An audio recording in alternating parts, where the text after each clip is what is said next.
पैसा बड़ा या संस्कार। ये कहानी शुरू होती है शर्मा जी के घर से। शर्मा जी एक बहुत ही सीधे साधे व्यक्ति थे, लेकिन उनकी पत्नी स्वाति जी बहुत ही लालची स्वभाव की थी। वो हर किसी चीज़ में लालच करती रहती थी। शर्मा जी के दो बेटे थे, कमल और राजीव। कमल की शादी शालू नाम की एक लड़की से हुई थी। शालू एक बहुत ही साधारण परिवार से थी। वो शर्मा जी के दोस्त की बेटी थी। स्वाति जी हमेशा से ही इस रिश्ते के खिलाफ थी। कमल की शादी में ज़्यादा दहेज ना आने के कारण स्वाति जी हमेशा ही चिड़चिड़ी रहती थी। वो शालू को किसी बात के लिए पसंद नहीं करती थी। उसे बात बात में दहेज ना लेकर आने का ताना मारती रहती थी। एक दिन किचन में काम करते वक्त शालू से एक गिलास टूट जाता है। तभी स्वाति जी वहाँ आ जाती हैं और वो कहती हैं, सत्यानाश हो तेरा। ये क्या तुमने गिलास तोड़ दिया? तुम्हें पता भी है कितना महंगा है? अपने बाप के घर में तो ऐसी चीज़ें देखी नहीं है। यहाँ देखी है वो तुमसे संभाल नहीं होती। माँ जी मुझे माफ़ कर दीजिए, ये गलती से टूट गया। मैं आगे से ध्यान रखूँगी। शालू, अरे शालू, आज वर्मा जी के जहाँ शादी पे जाना है। कोई अच्छा सा कपड़ा पहन लेना। अपने मायके वाले मत पहन लेना। जो हमने तुम्हें दी है ना वो पहन लेना। मायके से तो तुम कुछ ढंग का लेकर ही नहीं आई हो। जी माँ जी। और वो सेट भी पहन लेना जो हमने तुम्हें शादी में दिया था। ठीक है माँ जी। स्वाति, तुम क्यों हर वक्त बेचारी के पीछे पड़ी रहती हो? तुम उसे बात बात पे ऐसे ताने क्यों मारती रहती हो? चुप रहिए आप, आपको कुछ नहीं मालूम। शर्मा जी चुप हो जाते हैं। वो समझ जाते हैं कि स्वाति को कुछ कहने का कोई फ़ायदा नहीं है। ऐसे ही दिन बीतते जाते हैं। एक दिन राजीव के लिए एक बड़े घर से रिश्ता आता है। तब स्वाति जी बहुत खुश होती हैं। अरे वाह वाह, इतने अमीर घर का रिश्ता है। मैं तो शुरू से ही ऐसी बहू चाहती थी। और ये भीख मंगे मेरे पल्ले पड़ गए थे। शालू बेचारी चुपचाप खड़ी रहती है। ये रिश्ता करने से पहले एक बार फिर से सोच लेना स्वाति, कहीं तुम बाद में पछताओ ही मत। अरे इतने बड़े घर में मेरे बेटे का रिश्ता होता है, इसमें कौन सी पछताने वाली बात है। और इस तरह राजीव की शादी ज्योति नाम की लड़की से हो जाती है, जो कि बहुत अमीर घर से आती है और वो दहेज में बहुत सारा सामान लेकर आती है।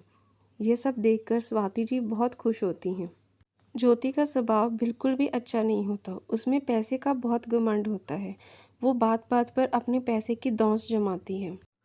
अरे यह क्या साधारण सा खाना बनाया है, मैं ये खाना नहीं खाती। बेटा, जो तुमने खाना है वो शालू को बता दो, वो बना देगी। ये बनाएगी वो खाना?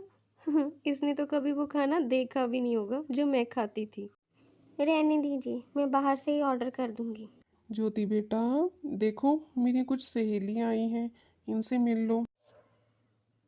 नमस्ते आंटी। बेटा पैर छू इनके। पैर? वो भी मैं? इन गरीब लोगों के? माँ जी आपका दिमाग तो नहीं खराब हो गया? ऐसा कहकर ज्योति अपने कमरे में चली जाती है और स्वाति जी को अपनी फ्रेंड्स के सामने बहुत ही बेइज्जती महसूस होती है। शर्मा जी ये सब देख रहे होते हैं और वो स्वाति से कहते हैं, क्यों स्वाति, कैसी है तुम्हारी अमीर बहू? हम्म बड़ा नाज था तुम्हें उस पर, आज करा दी ना उसने तो सबके सामने बेइज्जती तुम्हारी। चुप कीजिए आप। मैं तो चुप भी हूँ। ज्योति राजीव से भी हर बात के लिए झगड़ा करती थी। अब वो इस बात की जिद कर रही थी कि वो इस घर में नहीं रह सकती, उसे तो बड़े घर में रहना है। ज्योति, तुम समझ क्यों नहीं रही हो? मेरी सैलरी इतनी नहीं है कि हम बड़े घर में शिफ्ट हो सकें। अच्छा, जब बड़े घर में रहने की औकात ही नहीं थी तो मुझसे शादी क्यों की? ज्योति, तुम कोई बात समझती क्यों नहीं? मुझे कुछ नहीं पता। अगर तुमसे नहीं हो तो मैं अपने पापा से कह दूंगी, वो मेरे रहने के लिए बड़े घर का इंतज़ाम कर देंगे, समझे तुम? ठीक है, मैं मम्मी से बात करता हूँ। मम्मी, ज्योति यहाँ नहीं रहना चाहती, वो बड़े घर में शिफ्ट होना चाहती है। पर बेटा ऐसा क्या हो गया? यहाँ क्या प्रॉब्लम है उसे?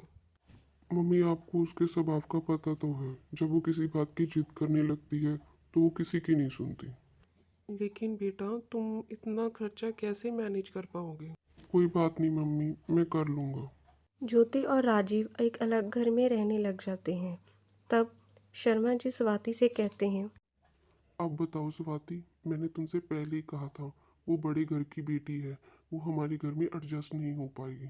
क्या हुआ अब? आप सही कह रहे थे, मैं ही गलत थी। मैंने ही सही को गलत, गलत को सही बना रखा था। मैंने अपने सोने जैसी बहू को पत्थर समझा और पत्थर जैसी बहू को सोना समझ रखा था। मुझे माफ़ कर दीजिए। माफ़ी मुझसे नहीं, शालू से मांगो तुम। हाँ, आप सही कहते हैं, मैं उससे माफ़ी मांगती हूँ।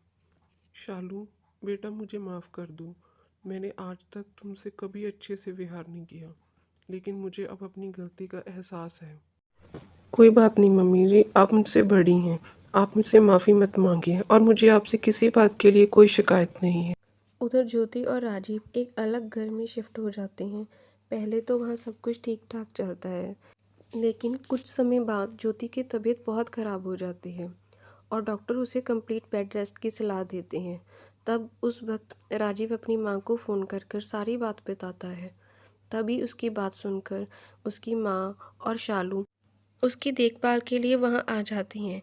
वो उसका वहाँ अच्छे से ध्यान रखती हैं और धीरे धीरे ज्योति की तबीयत भी ठीक हो जाती है। जब ज्योति ठीक हो जाती है और उसे अपनी गलती का एहसास भी हो जाता है, तब वो अपनी सासू माँ, शालू और अपने ससुर जी से माफ़ी मांगती है। सभी लोग ज्योति को माफ़ कर देते हैं। तब शर्मा जी कहते हैं, अब हमारा परिवार पूरा हो गया है। स्वाति जी, रिश्ते पैसे से नहीं, प्यार और विश्वास से चलते हैं। परिवार की असली ताकत साथ रहने में है ना? Thanks for watching.